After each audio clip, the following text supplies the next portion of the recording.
The dreadful approaching storm. The night was dark and stormy on the old abandoned campsite deep in the woods. The wind was howling and the branches of the trees were creaking in the wind. I had heard from a friend that the area was haunted and I was starting to believe it. I had been walking for hours and the darkness was starting to take its toll on my nerves.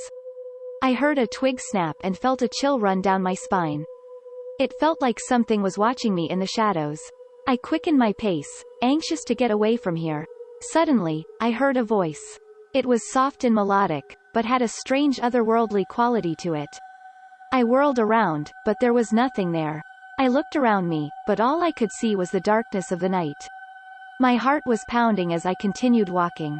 After what seemed like an eternity, I finally made it back to the clearing where I had started my journey. I took a deep breath and let out a sigh of relief. Just then, the sky seemed to grow darker and the wind increased. I looked up at the sky and saw what looked like a black cloud approaching in the distance. I knew it was not a natural storm. Something supernatural was coming. I ran back to the campsite, desperately trying to find shelter. But I was too late. The cloud was heading towards me and I could feel something in it. Something evil and powerful. I closed my eyes as the storm passed over me, feeling something wicked pass through me.